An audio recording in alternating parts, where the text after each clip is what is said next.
Bonjour, aujourd'hui je vais vous montrer comment réaliser un circuit imprimé à partir d'un circuit sur Proteus. J'utilise la version 8.15. Et donc la saisie du schéma, on va dire que ça je vous laisserai vous débrouiller avec. Normalement c'est quelque chose de pas trop compliqué. Il y a malgré tout quelques petites subtilités que je vais vous montrer.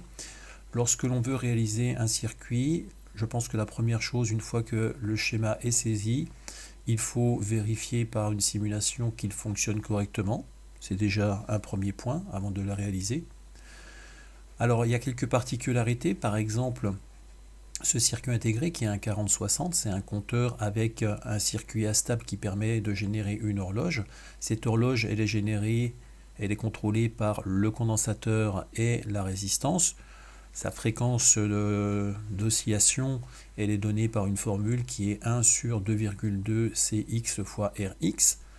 Et ça nous fait une fréquence avec les valeurs qui sont données d'environ 5000 Hz. 5000 Hz, et en fait on va se rendre compte lors de la simulation que c'est pas du tout respecté. Parce que si on veut obtenir cette fréquence, il faut effectivement la calculer, aller dans les propriétés du composant et lui donner ici la fréquence d'horloge qui est par défaut 32 000 et quelques kHz. Donc qui n'est pas du tout adapté à ces deux composants.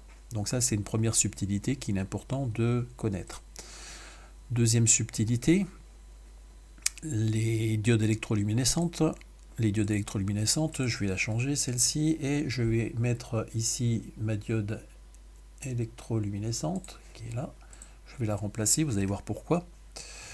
Donc là je mets ma diode électroluminescente, et le point très important lorsque l'on veut faire de la fabrication, lorsqu'on regarde les spécifications, ou plutôt lorsque vous allez chercher un composant dans la boîte à outils, si ici je mets par exemple LED, je vais tomber sur cette LED et on voit que ici il n'y a pas d'empreinte. Donc s'il n'y a pas d'empreinte, c'est-à-dire qu'on ne pourra pas la mettre sur un circuit imprimé, contrairement à d'autres circuits. Donc là c'est pas du tout une LED, on voit ici qu'il y a donc une empreinte circuit imprimé, donc ça veut dire que ce composant peut être fixé sur une plaque imprimée. Alors vous allez me dire, si j'ai pas d'empreinte, je peux pas l'utiliser. Effectivement, je peux pas l'implanter. Néanmoins, ici, si ce n'est pas spécifié, ça ne veut pas dire que l'on ne peut pas mettre une empreinte. Donc je clique sur les jumelles. Sur les jumelles, je vais taper tout simplement le même mot-clé, LED. Alors on peut s'aider de ce qui est écrit en dessous, c'est-à-dire qu'on a affaire à un composant discret qui est en trou traversant, et ensuite on peut essayer de chercher où mettre une valeur. Donc ici je vais aller plus vite, je vais mettre LED, et dans les LED, dans toute catégorie, alors toute surface, j'ai ma LED, et on voit, alors vous ne le voyez peut-être pas, ça sort un peu de l'écran, que j'ai bien mon empreinte qui correspond bien à une diode électroluminescente. On a 0,1 inch, c'est-à-dire 2,54 mm d'anthrax, c'est donc parfait. Donc ici, j'aurais dû, et je ne l'ai pas fait, donc sélectionner mon empreinte. On fait OK, donc maintenant j'ai mon empreinte, le composant sera implantable. Lors des simulations, les connecteurs, qui sont des connecteurs à vis, ne sont pas simulables. S'ils ne sont pas simulables, il faut les enlever sous peine d'avoir une erreur. Donc pareil, on double-clique, on coche exclure de la simulation. Ça a déjà été fait pour J2 également. Il y a quelques soucis avec les condensateurs électrochimiques. Les condensateurs électrochimiques, des fois il y a des erreurs de netlist, on ne sait pas trop pourquoi. Donc ici j'ai trouvé un package, mais il y a certains packages qui sont un peu capricieux. L'essentiel c'est que ça soit un anthrax de, vous regardez votre condensateur, moi c'est un anthrax de 5 mm, donc ça fait de 0,2 inch, c'est-à-dire 5,08 mm. Voilà, quand tous les composants sont mis en place, il n'y a plus qu'à passer au circuit imprimé.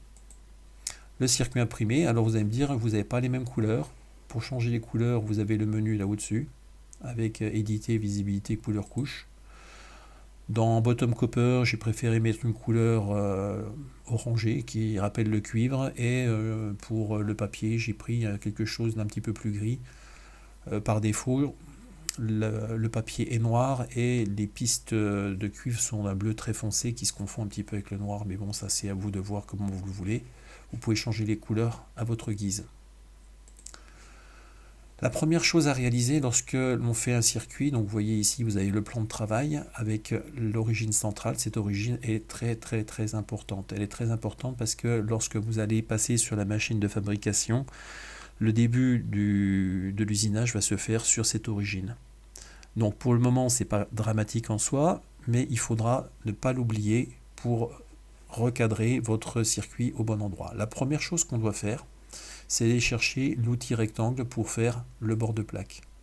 Ce bord de plaque, je vais choisir ici Board Edge qui correspond au bord de plaque. Je démarre.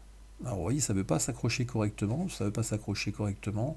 Alors on va regarder ici un autre point important. Je suis en mode métrique ou impérial. Donc là, métrique, ici impérial. Ça change beaucoup de choses. Soyez toujours en mode impérial, donc le M toujours décoché. Ça peut être utile simplement pour faire des mesures de distance entre l'anthrax de deux trous, etc.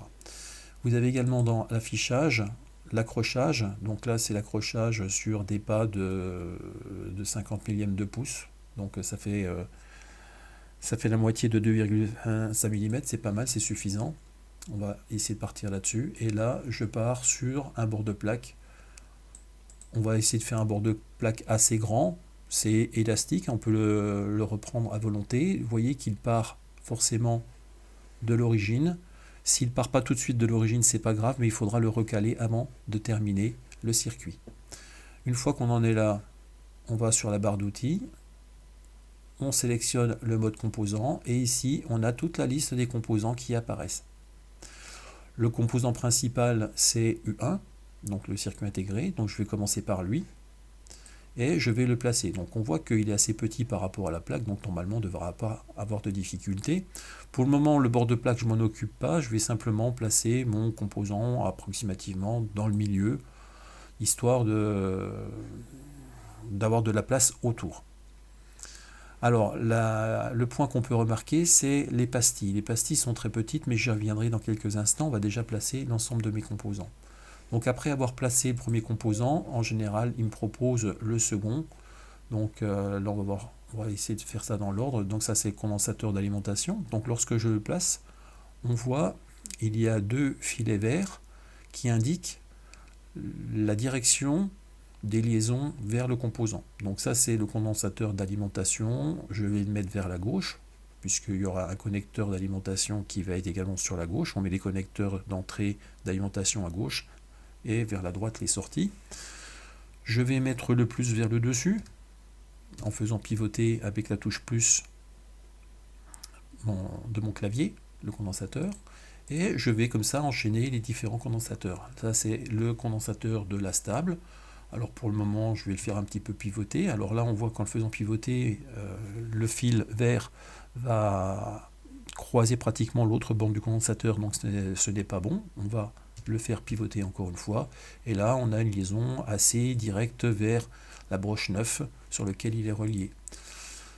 Ici, on a notre diode électroluminescente. Donc la diode électroluminescente, pour le moment, je ne sais pas trop où je vais la mettre. Donc je la pose ici, on verra bien plus tard. Ici, on a mon connecteur d'alimentation. Alors, remarquez, il s'appelle J1. On aurait pu lui donner un nom un peu plus explicite, par exemple Alim. Donc, je vais le faire pivoter pour obtenir un branchement assez direct. Et comme il est directement relié au condensateur, je vais le mettre à côté du condensateur et on voit que les liaisons sont vraiment directes par rapport au condensateur. On a ensuite le connecteur de sortie. Donc, je vais remettre pour le moment en bord de plaque. Ça sera sans doute à rebouger un petit peu après coup. Et ici, je vais avoir une série de résistances qui vont aller vers la sortie de mon montage. Alors ces résistances, là il faut regarder un petit peu le schéma et se poser les bonnes questions, c'est-à-dire que ce sont ces 6 résistances qui se trouvent sur le schéma structurel. Elles sont toutes reliées à la VS et donc au connecteur et elles vont toutes aller sur le bord du circuit intégré. Donc on va essayer de garder une certaine similitude de disposition sur le circuit imprimé. Ça aide le dépannage et probablement que ça doit être assez facile à faire. Donc là, je place mon composant. Donc on voit qu'elle veut aller vers la broche numéro 7. Donc je vais laisser un petit peu d'espace. Il ne faut pas hésiter à laisser un peu d'espace, quitte à réadapter après. Je place mon composant. Là, le second, on va le mettre pas trop loin. Alors, il ne faut pas se coller les composants les uns contre les autres. Pour le moment, les pastilles des composants, par défaut sur Proteus, sont très petites. La pastille que vous avez sur la résistance, elle doit faire environ 2 mm. 2 mm à souder, c'est difficile.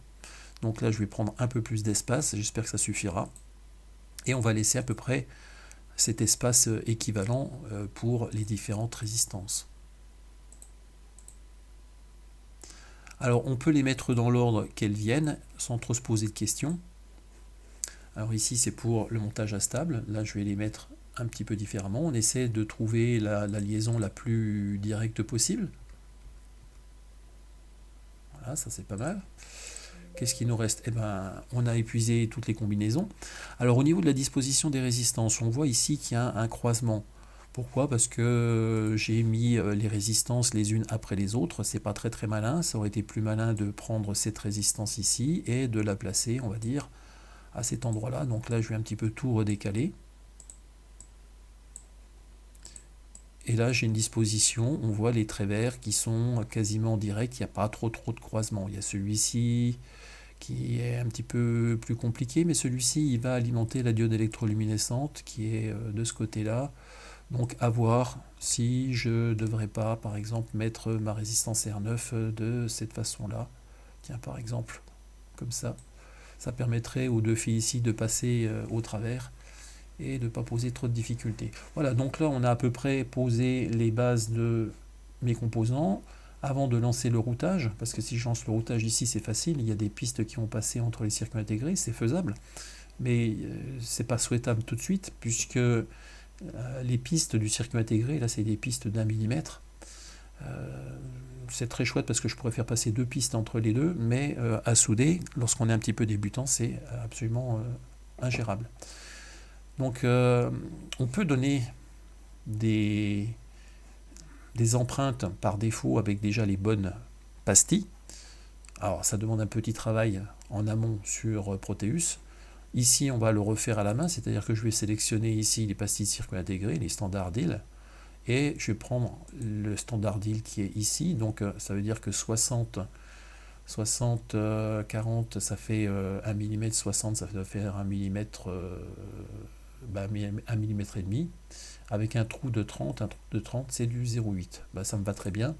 Donc je prends, j'ai un petit peu dérapé, désolé, je reprends ces pastilles et en fait l'idée c'est tout simplement d'aller les poser à la place des pastilles du circuit intégré. Donc on voit qu'elles sont un peu plus volumineuses, donc ça c'est bien pour pouvoir braser derrière.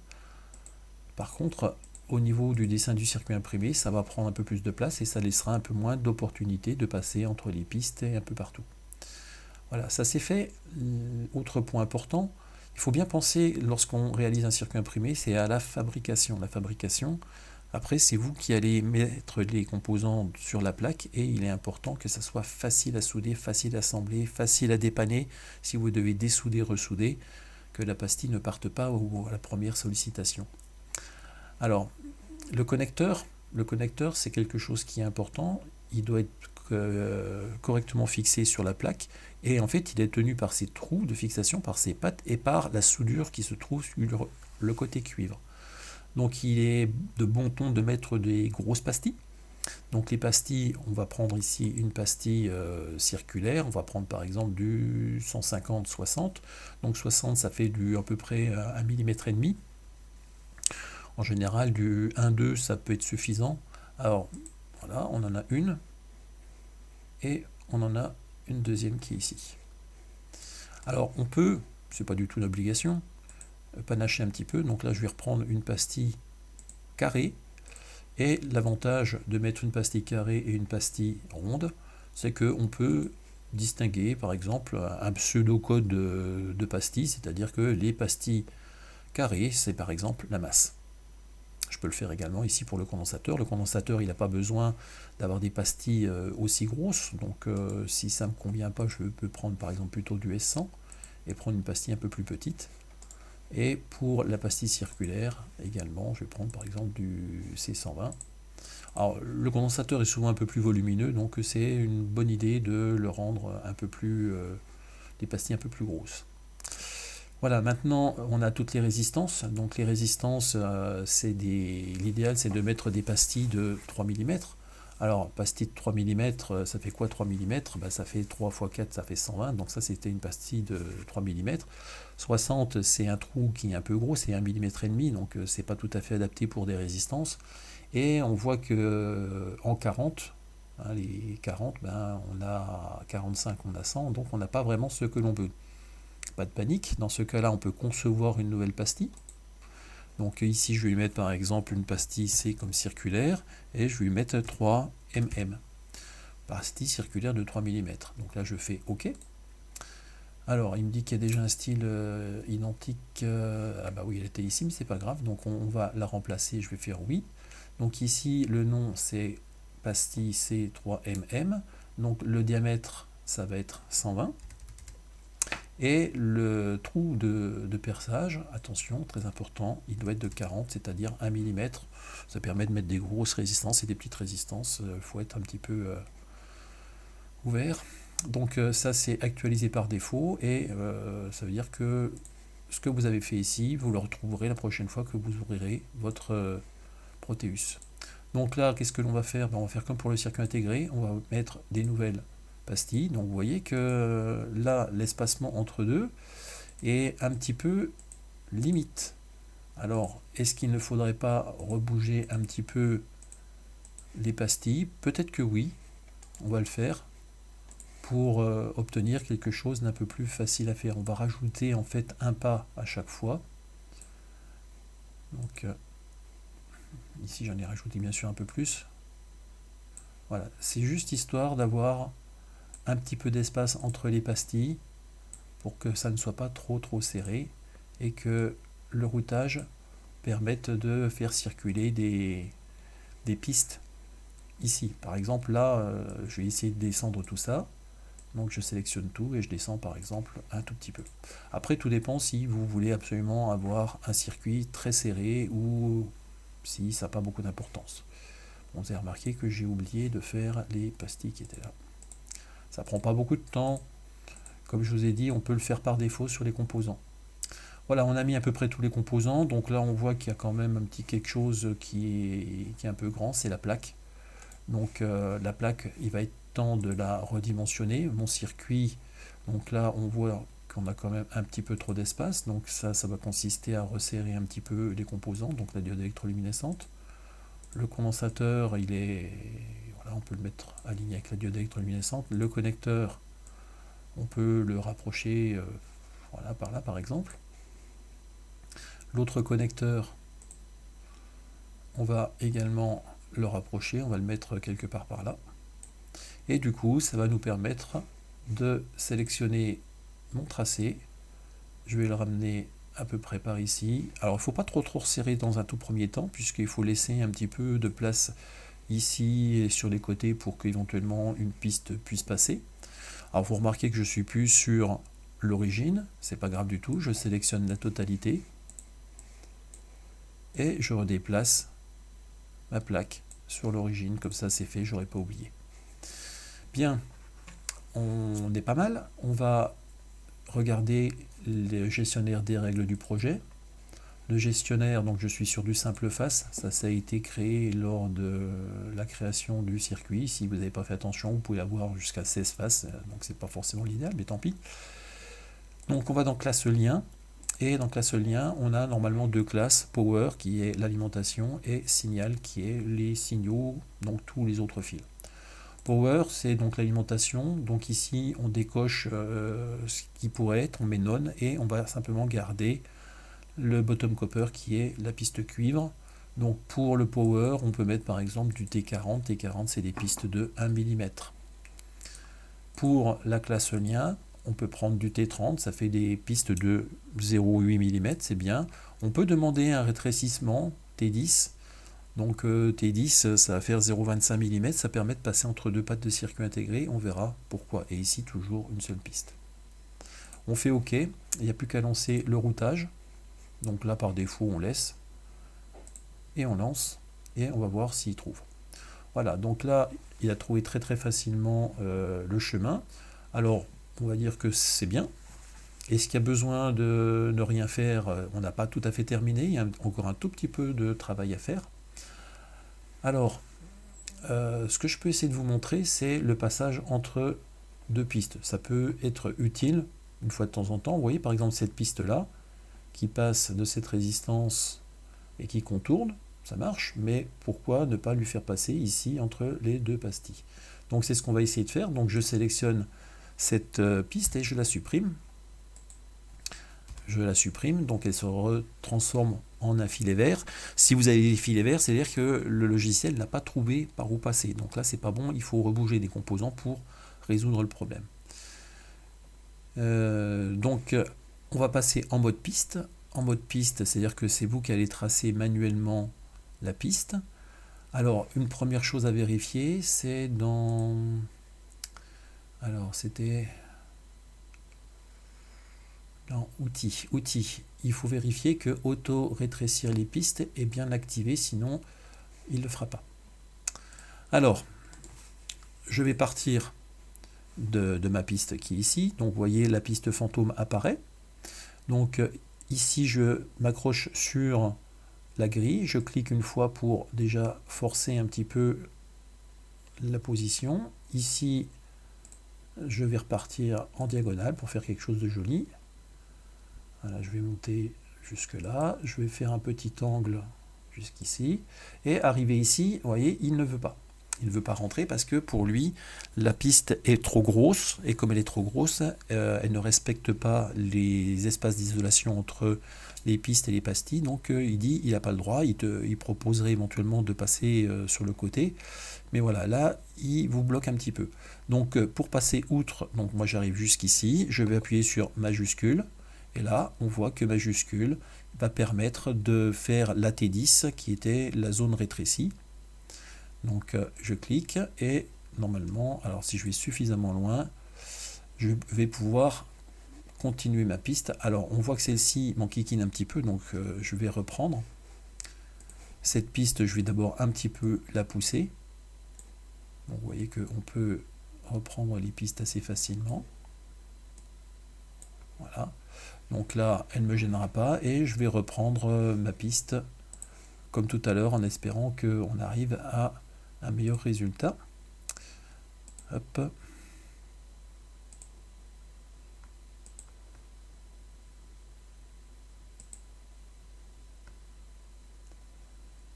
Voilà, là je m'arrête, majuscule. Alors, non. Alors, c'est parfois un peu capricieux.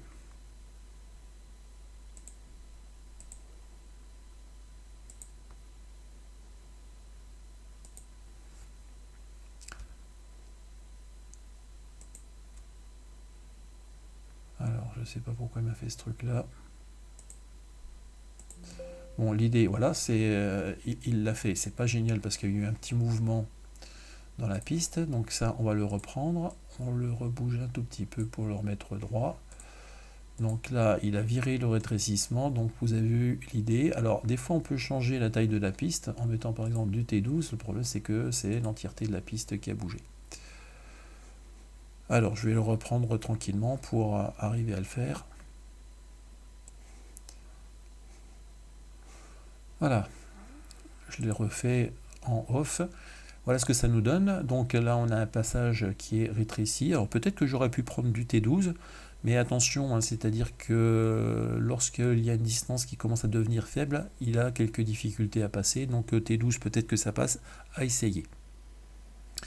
Le circuit est maintenant presque terminé. On voit ici qu'il y a une petite proximité qui le gêne un petit peu. Pas un souci, il suffit d'attraper la piste et de la pousser un petit peu. Et là, il est content. Là, on pourrait se dire qu'on a quasi fini, et on a quasiment fini. Il reste 2-3 petites choses à faire qui permettent d'obtenir un beau circuit imprimé. La première chose, ça va être de mettre quelques indications. Ces indications sont importantes. Vous avez un connecteur. Ce connecteur, il faut savoir qu'est-ce que l'on va brancher. Donc, on va aller chercher ici l'outil texte. L'outil texte, attention, il faut tout de suite sélectionner le bottom copper et on va aller cliquer dans un coin, peu importe, et là je vais taper par exemple mon petit texte. Alors je vais donner un titre à ce circuit, donc je vais mettre ma carte et elle a été faite en 2025 par exemple. Voilà. Hop. Alors on peut constater un truc bizarre, c'est que c'est écrit à l'envers, c'est tout à fait normal. Si c'est écrit à l'endroit, ça ressortira à l'envers lorsque vous ferez circuit. C'est-à-dire que ici, vous avez la carte qui est vue de dessus, comme si vous voyez en transparence le circuit. Donc si vous retournez la carte, on verra dans un instant, vous verrez que les indications sont en clair. Alors vous avez fait une première indication, si vous en voulez une autre, c'est facile, vous dupliquez. Alors ici, on ne va pas prendre aussi long, on redéclique dessus. Qu'est-ce qui est important? Ici, c'est mettre par exemple la polarité. Donc ici, je vais mettre 0V pour 0 volt. Ce 0 volt, je le passe à côté du connecteur. Je vais le dupliquer pour le mettre également de ce côté-là. Je vais le remettre ici, c'est pas 0 volt que je vais mettre. Alors, mais c'est un petit plus pour indiquer la polarité du condensateur, indiquer la polarité du bornier. Ici, je vais mettre également un petit S. Alors, c'est pas le plus, bien sûr, faut pas se tromper. Un petit S ou un grand S qui est la sortie. Et on est tout bon, presque tout bon. Bien souvent, les cartes imprimées, vous avez besoin de les fixer avec des trous à vis. Voilà, là je pousse un tout petit peu, je laisse un peu plus d'espace entre le bord de la plaque et ma piste. Et si vous avez besoin de faire un trou de perçage, c'est pas à peine de mettre une pastille. Autrefois on mettait une pastille, on mettait un coup de forêt de 3,2 mm. Ici, ce qui est important, c'est de lui donner des trous de perçage qui vont être faits par la machine à commande numérique. Donc pour cela, je prends le cercle, je vais sélectionner le bord de plaque, puisque ça va être considéré comme un bord de plaque, et je fais approximativement un cercle. Alors bien sûr, le cercle, il n'est pas bon, on va pas se mentir. Je double-clique dessus, et ici, il va me donner des dimensions. Alors, il est gentil. Il me dit que le rayon il fait 1,79 mm, c'est pas trop mal. En fait, moi ce qu'il me faudrait c'est un trou de 3,2 mm, donc ça me fait un rayon de 1,6 mm. Voilà. Donc là j'ai mon trou qui est correctement fait, donc après je le place on va dire au bon endroit. Plutôt que recommencer l'opération, j'utilise le bouton dupliquer qui permet d'obtenir ici un autre trou, ici un autre trou, et ici un dernier trou. Voilà. Donc là, on a réalisé le circuit. On peut vérifier encore une fois si tout est bon. On peut retoucher certaines petites particularités. Par exemple ici, si je veux une piste un peu plus grosse, on fait clic droit, on fait changer le style de piste et on peut prendre par exemple T60 pour avoir quelque chose d'un peu plus gros. Pourquoi? Parce que c'est pas d'importance, c'est juste pour essayer. Donc vous pouvez retoucher certaines petites choses. Pour vérifier si tout est bon, vous avez la visionneuse 3D. Donc la visionneuse 3D, vous avez ici la version de face. Donc on voit les résistances. Alors c'est toutes des résistances à 1%, donc ce qui vous donne des codes couleurs à 4. C'est comme ça. En fonction de la version et des éléments que vous avez installés, peut-être que vous ne verrez pas les composants définis de la même façon. Il y a un répertoire MCAD dans Proteus où vous avez les modèles 3D au format STEP qui permet de faire une représentation en 3D propre de pas mal de circuits, comme les connecteurs et autres. Voilà, ça vous permet de voir donc le côté composant, le côté cuivre. Vous remarquez que le côté cuivre, les indications sont écrites en clair, ce qui est normal, et on voit les trous de perçage. Voilà, on est content, on n'oublie pas de sauvegarder à ce stade-là, on aurait déjà dû le faire bien avant. Et on retourne dans circuit imprimé, et dans circuit imprimé, il va être temps de faire la sortie Gerber pour aller sur la machine la CNC. Donc nous on utilise une Technodrill 3. Donc c'est du fichier Gerber avec certaines particularités. Donc ça va être générer les fichiers Gerber Excellent. Donc là il demande à vérifier s'il n'y a pas des proximités trop proches. Normalement, vu qu'il n'y a pas de petits rectangles rouges, ça devrait être bon. Donc on lui fait oui, tout est passé. On fait fermer, bon, c'est pas une obligation. Ici, le nom, j'ai mis corrigé, peu importe. Ça va être, je vais mettre corrigé 2, histoire de ne pas écraser ce que j'avais déjà fait. Alors, j'ai besoin d'exporter pour ma machine le bottom copper, c'est-à-dire le côté cuivre. Le top skin, c'est la sérigraphie, j'en ai pas besoin. Le bottom resist, ça serait bien, mais la machine ne le fait pas, c'est le vernis de protect, mais ça pourrait se faire. Le top assembly, ça sert à rien.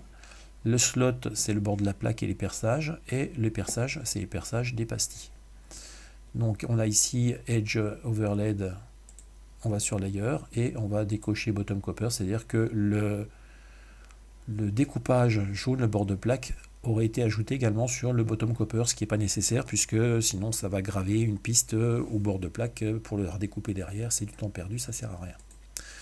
Sur la machine Technodrill, on est obligé de mettre miroir. Attention, ça dépend de votre machine. Donc miroir, ça permettra d'avoir le texte en clair et gravé en clair et votre circuit surtout gravé à l'endroit. Quand vous avez des résistances, c'est pas grave. Si vous mettez un circuit intégré, c'est petite catastrophe. Ici, je le mets en métrique, ça pourrait être en impérial, peu importe. C'est du Gerber X2 et je ne vais pas séparer les fichiers de perçage. Une fois qu'on en est là, on fait, bon, la visionneuse, on peut la lancer si vous voulez. On fait OK. Voilà, ça c'est ce qui va visionner sur le circuit. Donc là, on a le fichier Gerber que l'on va obtenir. Et maintenant, il n'y a plus qu'à passer sur la Technodrill.